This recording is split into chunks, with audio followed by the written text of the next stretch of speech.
Olá, seja bem-vindo ao canal do Quaresma Direito do Consumidor na Prática. Eu estou trabalhando contigo o contrato de transporte aéreo e aplicação do Código de Defesa do Consumidor neste tipo de contrato. Falamos sobre as características do contrato, entendimento do Supremo Tribunal Federal sobre a limitação, tarifação da indenização, que é uma exceção à regra, mas para os voos internacionais absolutamente possível em razão desse entendimento. E hoje eu quero falar contigo, para nós fecharmos mais uma trilogia, falamos dos cruzeiros, agora o transporte aéreo, para fechar contigo as hipóteses de não incidência ou, como muitos dizem, das excludentes de responsabilidade. Para isso, no entanto, eu quero te convidar para fazer a inscrição no canal, ativar o sininho, receber a notificação, ficar bem informado sobre direito do consumidor.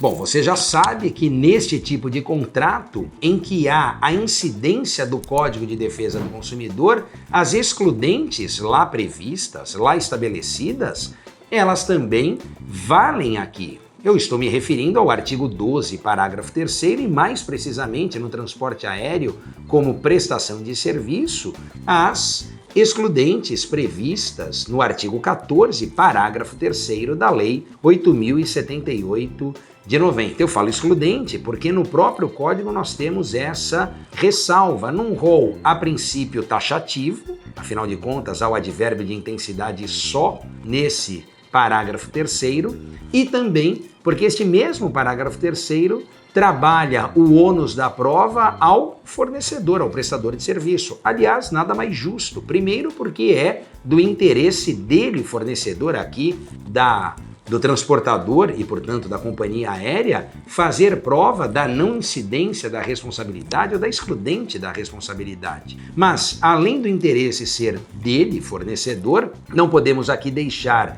de registrar que esta prova seria muito difícil, para não falar impossível, de ser produzida pelo consumidor. Então, seja porque interessa ao fornecedor, seja porque o consumidor é a parte mais fraca da relação e, portanto, ficaria impossibilitado de produzir prova neste sentido, é que a lei acaba carreando ao fornecedor a obrigação de produzir esta prova que a ele interessa. Agora, eu preciso dizer a você que, além destas hipóteses previstas no Código de Defesa do Consumidor, as hipóteses tradicionais da responsabilidade civil, que geram o afastamento desta responsabilidade, a não incidência da responsabilidade, eu me refiro aqui ao caso fortuito à força maior, elas também são admitidas e passam, portanto, a integrar este rol de não incidência ou de excludentes, porque a doutrina e a jurisprudência, em especial a do Superior Tribunal de Justiça, recomendam e reconhecem esta possibilidade. É bem verdade, quando falamos do caso fortuito, a jurisprudência distingue o chamado caso fortuito interno do caso fortuito externo. O caso fortuito interno é aquele que guarda relação com a própria atividade prestada pelo fornecedor, guarda relação com a atividade inserida no mercado de consumo pelo fornecedor e que, portanto, está ao seu alcance fazer a correção ou evitar, impedir que aquela hipótese aconteça. Eu me refiro, portanto, falando do transporte aéreo, às manutenções preventivas e periódicas de aeronave, substituição de tripulação por horas de voo ou por outras hipóteses, como nós temos visto atualmente em relação à pandemia do coronavírus, diferentemente de outras situações que não estão ao alcance do fornecedor e que, portanto, aqui seriam rotuladas como um fortuito externo.